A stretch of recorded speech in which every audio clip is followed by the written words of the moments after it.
ಆಂಜನೇಯ ಒಳ್ಳೇದ್ ಮಾಡು ಗುರುವೆ. ಆಟೋ ತಿಂದೆ ನೋಡು ಗುರು ಕಿಚ್ಚ. ಎಕ್ಸ್ಪಲ್ಸ್ ಗುರು. ಹೊಂಡಾದು 3D ಲೋಗೋ ಇದೆ ನೋಡಿ, ಯಾವ ತರ ಇದೆ ನೋಡಿದ್ರೆ ಕೇಳಬೇಕು, ಮನೆ ತಗೊಂಡು ಹೋಗ್ಬೇಕು ಅಂತ ಅನ್ಸುತ್ತೆ. ನಿಮ್ಮ ಹೆಸರು? ಸರಿ ಸರ್, ಆಯ್ತು. ನಿಮ್ದು ಯಾವ್ದು ವೆಹಿಕಲ್ ಇದೆ? 310 ಇದೆಯಾ? ಓ, ಅಪ್ಪಾಚಿ ಸರಿ ಬ್ರೋ, ಆಯ್ತು, ಸಿಗ್ತೀನಿ. ನೋಡು ಹೆಂಗ್ ಬರ್ತಾರೆ. ನಮ್ ದೇಶ ರೀ, ನಾವು ಕಟ್ಟಿರೋ ದೇಶ ಇದು. ಟ್ರಾಫಿಕ್ ಐತ್ ಗುರು, ಗಾಡಿ ಗೀಡಿ ಏನಾದ್ರು ಆಯ್ತು ಅಂದ್ರೆ ಹೆವಿ ಪ್ರಾಬ್ಲಮ್. ಇವೇನ್ ಕಾರ್ ತಗೊಂಡೇನು ಆಟ ಆಡ್ತಾರ ಅಂತ, ಕರೆಕ್ಟ್ ಆಗಿ ಓಡ್ಸಕ್ ಬರಲ್ಲ ಅಂತ ಏನಕ್ಕೆ ಬರ್ತಾರಪ್ಪ ರೋಡಿಗೆ ಇವರು? ನನ್ ಮೇಲೆ ನಿನ್ಗೆ ಯಾಕೆ ಇಷ್ಟು ದ್ವೇಷ? ನನ್ನ ಮೇನ್ ಇಂಟೆನ್ಷನ್ ಜನರಿಗೆ ಒಂದು ಯೂಸ್ ವಿಡಿಯೋ ಕೊಡಬೇಕು, ಜನರಿಗೆ ಯೂಸ್ ಆಗೋ ಥರ ಬೈಕ್ನ ವಿಡಿಯೋ ಮಾಡ್ಬೇಕು ಅಂತ ಹೇಳಿ ನನ್ನ ವಿಡಿಯೋಸ್ಗಳನ್ನ ಕೊಡ್ತಾ ಇದ್ದೀನಿ. ಅದೇ ಥರ ಸ್ವಲ್ಪ ಲೆಜೆಂಡ್ರಿ ಬೈಕ್ನ ತೋರಿಸಿದ್ದೀನಿ. ಆ್ಯಕ್ಚುಲಿ ಸೂಪರ್ ಬೈಕ್ ವಿಡಿಯೋಸ್ ಮಾಡುವಂತ ನನಗೆ ಹೇಳಿದ್ದಾರೆ. ನೆಕ್ಸ್ಟ್ ವಿಡಿಯೋಸ್ಗಳಲ್ಲಿ ಅದು ತೋರಿಸೋಣ. ಅದಕ್ಕಿಂತ ಮುಂಚೆ ಒಂದು ಡೈಲಿ ಕಮ್ಯೂಟ್ಗೆ ಯಾವ ಥರ ಬೈಕ್ ಬೇಕು ಅಂತ ಹೇಳಿ ನಾನು ಅದ್ರ ಬಗ್ಗೆ ವಿಡಿಯೋ ಮಾಡೋಣ ಅಂತ ಹೇಳಿ. ಮಹಂತ್ ಹೊಂಡ ರಾಣೆಬೆನ್ನೂರು ಇವರು ನಮಗೆ ವಿಡಿಯೋಗೆ ನಂಗೆ ಹೆಲ್ಪ್ ಮಾಡಿದ್ದಾರೆ. ಇವತ್ತು ನಾವು ಶೈನ್ SP 125 ನ ವಿಡಿಯೋ ಮಾಡ್ತಾ ಇದ್ದೀವಿ. SP ಅಂತಂದ್ರೆ ಸ್ಮಾರ್ಟ್ ಪವರ್ ಅಂತ. ಹೊಂಡದವ್ರಿಗೆ ನಮ್ಗೆ ಗೊತ್ತಾಗಲ್ಲ ಅಂತ ಹೇಳಿ ಅವರೇ ಕೊಟ್ಟಿದ್ದಾರೆ. ಅವರೇ ಒಂದು ಇಂಜಿನ್ ಬಿಲ್ಡ್ ಮಾಡಿದ್ದಾರೆ, ಅವರೇ ಒಂದು ಗಾಡಿನ ಲಾಂಚ್ ಮಾಡಿದ್ದಾರೆ. ಗೇರ್ ಬಾಕ್ಸ್ ಅಷ್ಟೇ ಗುರು, ಬೆಣ್ಣೆ ತರ ಶಿಫ್ಟ್ ಆಗುತ್ತೆ. ಲಾಸ್ಟ್ ಹೊಂಡದಲ್ಲಿ ಶೈನ್ 100 ಅಂತ ವಿಡಿಯೋ ಮಾಡಿದ್ದೀನಿ. ಆದ್ರೆ 100cc ವೆಹಿಕಲ್ ಆಗಿರೋದ್ರಿಂದ 4 ಸ್ಪೀಡ್ ಗೇರ್ ಬಾಕ್ಸ್ ನ ಅದರಲ್ಲಿ ಕೊಟ್ಟಿದ್ದಾರೆ. ಇದು 125cc ವೆಹಿಕಲ್ ಆಗಿರೋದ್ರಿಂದ ಇದರಲ್ಲಿ 5 ಸ್ಪೀಡ್ ಮ್ಯಾನ್ಯುವಲ್ ಗೇರ್ ಬಾಕ್ಸ್ ಇದೆ.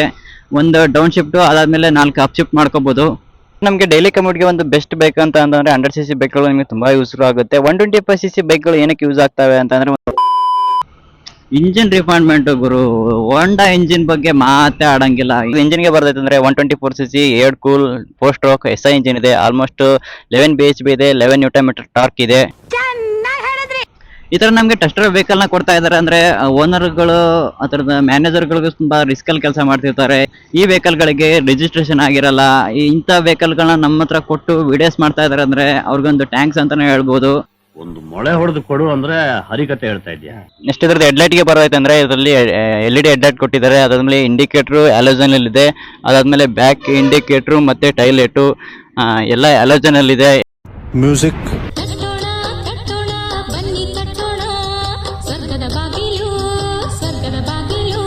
ಈ ಮಹಂತ್ ಹೊಂಡ ರಾಣೆಬೆನ್ನೂರಲ್ಲಿ ನಂಗೆ ತುಂಬಾ ಅಂದ್ರೆ ತುಂಬಾ ಹೆಲ್ಪ್ ಮಾಡ್ತಾ ಇದಾರೆ. ಈ ಶೋರೂಮ್ ಅಲ್ಲಿ ಇದು 2ನೇ ವಿಡಿಯೋ ಮಾಡ್ತಾ ಇರೋದು. ಯಾವುದೇ ರೀತಿ ಪೇಡ್ ಪ್ರಮೋಷನ್ ಇಲ್ಲ. ಪೇಡ್ ಪ್ರಮೋಷನ್ ತಗೊಂಡು ವಿಡಿಯೋಸ್ ಮಾಡಿದ್ರೆ ನಂಗೇನು ಯೂಸ್ ಇಲ್ಲ. ನನ್ನ ಸಬ್ಸ್ಕ್ರೈಬರ್ ನ ಅಥವಾ ಗಾಡಿ ತಗೊಳ್ಳೋ ಒಂದು ವ್ಯಕ್ತಿಗಳನ್ನ ನಾನು ಮಿಸ್ಲೀಡ್ ಮಾಡ್ದಂಗ ಆಗುತ್ತೆ ಅಂತ ಹೇಳಿ ನಾನು ಯಾವುದೇ ರೀತಿ ಪೇಡ್ ಪ್ರಮೋಷನ್ ಮಾಡಿಲ್ಲ. ನೆಕ್ಸ್ಟ್ ಇದ್ರದ್ದು ಟೈರ್ ಗೆ ಬರೋದೈತೆ ಅಂದ್ರೆ ಫ್ರಂಟ್ ಅಲ್ಲಿ 80 ಸೆಕ್ಷನ್ 18 ಇಂಚ್ ಇದೆ, ಬ್ಯಾಕ್ ಅಲ್ಲಿ 100 ಸೆಕ್ಷನ್ 18 ಇಂಚ್ ಇದೆ. ಟೈರ್ ಸೈಜ್ ಸ್ವಲ್ಪ 110 ಸೆಕ್ಷನ್ ಅಲ್ಲಿ ಕೊಡ್ಬೋದಾಗಿತ್ತು. But okay, grip almost all ಚೆನ್ನಾಗಿದೆ ಅನ್ಸುತ್ತೆ. ಎರಡಲ್ಲೂ MRF ಟೈರ್ ನ ಯೂಸ್ ಮಾಡಿದ್ದಾರೆ. ಗ್ರಿಪ್ ಚೆನ್ನಾಗಿದೆ ಅಂತಾನೆ ಹೇಳ್ಬೋದು. ಫ್ರಂಟ್ ಅಲ್ಲಿ ಟೆಲಿಸ್ಕೋಪಿಕ್ ಸಸ್ಪೆನ್ಷನ್ ಇದೆ, ಬ್ಯಾಕ್ ಅಲ್ಲಿ ಸ್ಪ್ರಿಂಗ್ ಸಸ್ಪೆನ್ಷನ್ ಇದೆ. ಇದನ್ನ ನೀವು 3 ಸ್ಟೆಪ್ ಅಲ್ಲಿ ಅಡ್ಜಸ್ಟ್ ಮಾಡ್ಕೋಬಹುದು. ಈ ವೆಹಿಕಲ್ದು ಫಸ್ಟ್ ಇಂಪ್ರೆಷನ್ ಗೆ ಬರೋದೈತೆ ಅಂದ್ರೆ KN ಮಾಡಿದ ತಕ್ಷಣ LED ಡಿಸ್ಪ್ಲೇ ಗುರು. ಇಲ್ಲಿ ಸ್ಪೀಡ್ ತೋರಿಸುತ್ತೆ, ಇಲ್ಲಿ ಗೇರ್ ಇಂಡಿಕೇಶನ್ ಇದೆ, ಅದಾದ್ಮೇಲೆ ಟೈಮ್ ತೋರಿಸುತ್ತೆ. ಇದರಲ್ಲಿ ಟ್ರಿಪ್ A ಮತ್ತೆ ಟ್ರಿಪ್ B ಅಂತ ನೀವು ಸೆಟ್ ಮಾಡ್ಕೋಬಹುದು. ಇರೋ ಫ್ಯೂಯಲ್ ಅಲ್ಲಿ ಎಷ್ಟು ಕಿಲೋಮೀಟರ್ ಹೋಗಿದೆ ಅಂತ ಗೊತ್ತಾಗುತ್ತೆ. ಅವರೇಜ್ ಕಿಲೋಮೀಟರ್ ಅಂತ ಅಂದ್ರೆ ಇವಾಗ ಎಕ್ಸಾಂಪಲ್ ಒಂದು 5 ಲೀಟರ್ ಪೆಟ್ರೋಲ್ ಅಲ್ಲಿ ನಾವು ಎಷ್ಟು ಕಿಲೋಮೀಟರ್ನ ಇದರಲ್ಲಿ ಕ್ಲೈಮ್ ಮಾಡಬಹುದು ಅಂತ ಇದರಲ್ಲಿ ನೀವು ನೋಡಬಹುದು. ಈ ಕಡೆ ಮತ್ತೆ ಈ ಕಡೆ ಸೆಟ್ ಬಟನ್ ಇದೆ. ಇದನ್ನ ನೀವು ಸೆಟ್ ಮಾಡ್ಕೊಂಡು ಈ ಪಿಕ್ಚರ್ಸ್ ನೀವು ಯೂಸ್ ಮಾಡಬಹುದು. ಇದರಲ್ಲಿ ಟ್ಯಾಕೋಮೀಟರ್ ಇಲ್ಲ, LED ಸ್ಪೀಡೋಮೀಟರ್ ಇದೆ.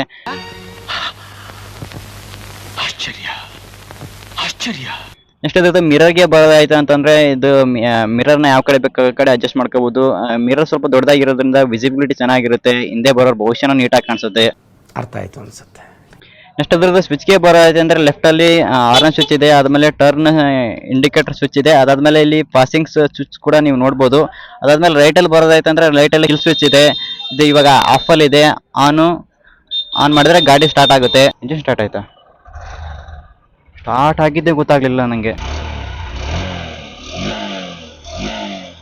ನನಗೆ ಇಲ್ಲಿಂದ ಉರ್ದೋಗುತ್ತೆ. ಸುಮ್ಮನೆ ಬರ್ತಾರಪ್ಪ ಇಲ್ಲ. ಓ ಅಣ್ಣ ಹೋಗ ಮರ, ನನ್ನ ಶೋರೂಮ್ ಗಾಡಿ ಮೊದಲೇ ನಂಗೆ ಟೆಸ್ಟರ್ ಕೊಟ್ಟಿರೋದು ದೊಡ್ಡ ವಿಷಯ. ನೆಕ್ಸ್ಟ್ ಈ ವೆಹಿಕಲ್ ಟ್ಯಾಂಕ್ ಕೆಪಾಸಿಟಿಗೆ ಅಂತ ಬರ್ತೈತೆ ಅಂದ್ರೆ 11.5 ಲೀಟರ್ ಟ್ಯಾಂಕ್ ಕೆಪಾಸಿಟಿ ಇದೆ. ಅವರೇಜ್ ಒಂದು 55 to 65 ನೀವು ಮೈಲೇಜ್ ಕ್ಲೈಮ್ ಮಾಡ್ತೀನಿ ಅಂದ್ರೆ ಒಂದು 500 ಇಂದ 600 ಕಿಲೋಮೀಟರ್ ನೀವು ಆರಾಮಾಗಿ ನೀವು ಕ್ಲೈಮ್ ಮಾಡ್ಬೋದು. ಪಿಂಡ. ಸೀಟ್ ಹೆವಿ ಕಂಫರ್ಟ್ ಆಗಿದೆ, ಒಂದು ಫ್ಯಾಮಿಲಿಗೆ ಹೇಳ್ ಮಾಡಿಸಿ ಸೀಟ್ ಅಂತ ಹೇಳ್ಬೋದು. ರೈಡಿಂಗ್ ಪೊಸಿಷನ್ ಗುರು ಆರಾಮಾಗಿದೆ. ಹಿಂಗೆ ಕೂತ್ಕೊಂಡು ಆರಾಮಾಗಿ ಹೋದ್ರು ಒಂದು 60-70 ಕಿಲೋಮೀಟರ್ ಆದ್ಮೇಲೆ ಆರಾಮಾಗಿ ನಿದ್ದೆ ಮಾಡ್ಕೊಂಡ್ ಬರ್ಬೋದು.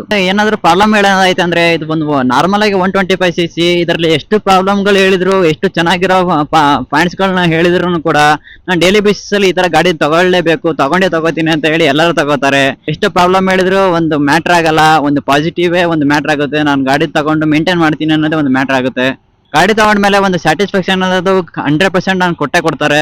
ನನ್ನ ಫಸ್ಟ್ ಇಂಪ್ರೆಷನ್ ಗಾಡಿ ಓಡಿಸಿ ಹೇಳ್ಬೋದು. ಒಬ್ಬ ಓನರ್ ಆಗಿ ಗಾಡಿ ತಗೊಳ್ಳೋದ್ರ ಬಗ್ಗೆ ಹೇಳ್ಬೇಕಂತ ಅಂದ್ರೆ ಕಣ್ ಮುಚ್ಕೊಂಡು ನೀವು ಆರಾಮಾಗಿ ತಗೋಬಹುದು. ನೆಕ್ಸ್ಟ್ ಸರ್ವಿಸ್ ಕಾಸ್ಟ್ಗೆ ಅಂತ ಬರ್ದಾಯ್ತಂದ್ರೆ ಆವರೇಜ್ ಒಂದು 900 to 1000 ಒಳಗೆ ನೀವು ಆರಾಮಾಗಿ ಸರ್ವಿಸ್ ಮಾಡಿಸಿ ಮೇಂಟೈನ್ ಮಾಡಬಹುದು. ಸರ್ವಿಸ್ ಅಲ್ಲಿ ಅಂತಂದ್ರೆ ಒಂದು ಚೈನ್ ಕ್ಲೀನ್ ಮಾಡ್ತಾರೆ, ಅದಾದ್ಮೇಲೆ ಚೈನ್ ಅಡ್ಜಸ್ಟ್ಮೆಂಟ್ ಮಾಡ್ತಾರೆ, ಇಂಜಿನ್ ಆಯಿಲ್, ಅದಾದ್ಮೇಲೆ ಏರ್ ಫಿಲ್ಟರ್ ಕ್ಲೀನ್ ಮಾಡಿ 2500 ಅಥವಾ 3000 ಕಿಲೋಮೀಟರ್ಗೆ ನೀವು ಸರ್ವಿಸ್ ಮಾಡಿ ನೀಟಾಗಿ ಮೇಂಟೈನ್ ಮಾಡಬಹುದು. ಹೋಂಡಾ ಗಾಡಿಗಳನ್ನ ಏನಕ್ಕೆ ಪ್ರಿಫರ್ ಮಾಡ್ತೀವಿ ಅಂತಂದ್ರೆ ಇವಾಗ ಒಂದು ಬಜೆಟ್ ನ ಕೊಟ್ಟು ಗಾಡಿನ ತಗೊಂಡಿದೀವಿ ಅಂತ ಅಂದ್ರೆ ಆ ಬಜೆಟ್ ನಿಮ್ಮ ಸರ್ವಿಸ್ ಕಾಸ್ಟ್ ಅಲ್ಲೇ ವಾಪಸ್ ಬಂದ್ಬಿಡುತ್ತೆ. ಆರಾಮಾಗಿ ಈ ಗಾಡಿನ ಸರ್ವಿಸ್ ಮಾಡಿ ಮೇಂಟೈನ್ ಮಾಡಬಹುದು ಅಂತ ಹೇಳಿ ನಾವು ಹೋಂಡಾ ಇಂಜಿನ್ ಗಳನ್ನ ಜಾಸ್ತಿ ಪ್ರಿಫರ್ ಮಾಡ್ತೀವಿ. ನಾನು ಪರ್ಟಿಕ್ಯುಲರ್ ಆಗಿ ಓಡಿಸ್ತಾ ಇರೋದು ಡ್ರಮ್ ಬೇಕ್ ಮಾಡೆಲ್ನ, ಅಂದ್ರೆ ಬೇಸ್ ಮಾಡೆಲ್ನ. ಬೇಸ್ ವೇರಿಯಂಟ್ಗೂ ಟಾಪ್ ಎಂಡ್ ವೇರಿಯಂಟ್ಗೂ ಅಂತಂದ್ರೆ ಡಿಸ್ಕ್ ಇರೋ ವೇರಿಯಂಟ್ಗೆ ಬರೋದಾಯ್ತು ಅಂದ್ರೆ ಆಲ್ಮೋಸ್ಟ್ ಒಂದು 4,000-5,000 ವ್ಯತ್ಯಾಸ ನಿಮ್ಗೆ ಆಗುತ್ತೆ. ಬೇಸ್ ವೇರಿಯಂಟ್ ಅಂತಂದ್ರೆ ಡ್ರಮ್ ಬ್ರೇಕ್ ಇರುತ್ತೆ, ಅದಾದ್ಮೇಲೆ ಟಾಪ್ ಎಂಡ್ ವೇರಿಯಂಟ್ ಅಂತಂದ್ರೆ ಡಿಸ್ಕ್ ಬ್ರೇಕ್ ಇರುತ್ತೆ. SP 125 ಅಂತ ಇದ್ರಲ್ಲಿ 2 ವೇರಿಯಂಟ್ ಬರ್ತವೆ, ಒಂದು ಡಿಸ್ಕ್ ಒಂದು ಡ್ರಮ್ ಅಂತ. ಡಿಸ್ಕ್ ಆದ್ರೆ 1,20,400 ರೂಪಾಯಿ ಬೀಳುತ್ತೆ, ಡ್ರಮ್ ಆದ್ರೆ 1,16,000 ರೂಪಾಯಿ ಬೀಳುತ್ತೆ. ನಾನಿವಾಗ ಪರ್ಟಿಕ್ಯುಲರ್ ಆಗಿ ಓಡಿಸ್ತಾ ಇರೋದು ಬೇಸ್ ಮಾಡಲ್. ಇದರಲ್ಲಿ base model top end model ಅಂತ 2 ಬರುತ್ತೆ. ಬೇಸ್ ಮಾಡಲ್ಗೂ ಟಾಪ್ ಎಂಡ್ ಮಾಡಲ್ಗೂ ಅಂತ ವ್ಯತ್ಯಾಸ ಏನಿಲ್ಲ ಗುರು.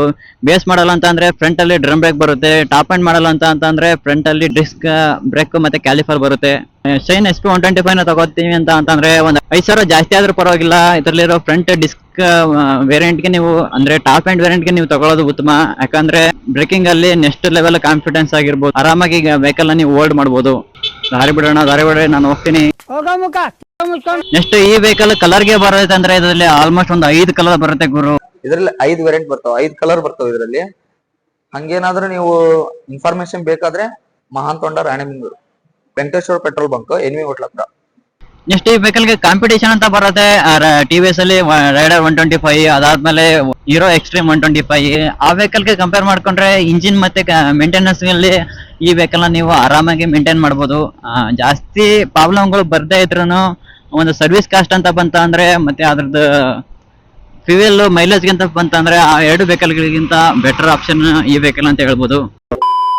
ಈ ಸೀಸನ್ ಅಲ್ಲಿ ದಸರಾ ಮತ್ತೆ ದೀಪಾವಳಿ ಸೀಸನ್ ಇರೋದ್ರಿಂದ ದಸರಾ ಆಫರ್ ಇದೆ. 6 ಐಟಮ್ಸ್ ಕಿಟ್ ಅಂತ ಬರ್ತದೆ, ಆಕರ್ಷಕ ಕಿಟ್ ಅಂತ. ಹೆಲ್ಮೆಟ್, ಜರ್ಕಿನ್, ಗಾಡಿ ಮುಚ್ಚ cover, T shirt, bag, tiffin carrier ಅಂತ 6 ಐಟಮ್ಸ್ ಬರ್ತವೆ ಇದರಲ್ಲಿ. ತುಂಬಾ ಜನ ಗಾಡಿಗಳನ್ನ ಪರ್ಚೇಸ್ ಮಾಡ್ತಾ ಇರ್ತಾರೆ. ಅವ್ರಿಗೂ ನಾನು ಈ ವಿಡಿಯೋನ ಶೇರ್ ಮಾಡಿ ತುಂಬಾ ಅಂದ್ರೆ ತುಂಬಾ ಯೂಸ್ಫುಲ್ ಆಗುತ್ತೆ. ಇಲ್ದೇ ಇರೋದನ್ನ ನಾನು ಏನು ಹೇಳಿರಲ್ಲ, ಆಕ್ಚುಲ್ ಆಗಿ ಯಾವ ತರ ಇರುತ್ತೆ ವೆಹಿಕಲ್ ಅದೇ ತರ ನಾನು ಹೇಳಿ ವಿಡಿಯೋಸ್ ಮಾಡಿರ್ತೀನಿ. ಇದಾಗಿತ್ತು ಗುರು ಇವತ್ತಿನ ಶೈನ್ SP 125 ವಿಡಿಯೋ ಇಷ್ಟ ಆಗಿದ್ರೆ ದಯವಿಟ್ಟು ಚಾನಲ್ ಸಬ್ಸ್ಕ್ರೈಬ್ ಮಾಡ್ಕೊಳ್ಳಿ, ನಿಮ್ ಫ್ರೆಂಡ್ಸ್ಗೂ ಕೂಡ ಶೇರ್ ಮಾಡಿ. ನೆಕ್ಸ್ಟ್ ವಿಡಿಯೋದಲ್ಲಿ ಸಿಗ್ತೀನಿ. ಟಾಟಾ, ಬಾಯ್ ಬಾಯ್.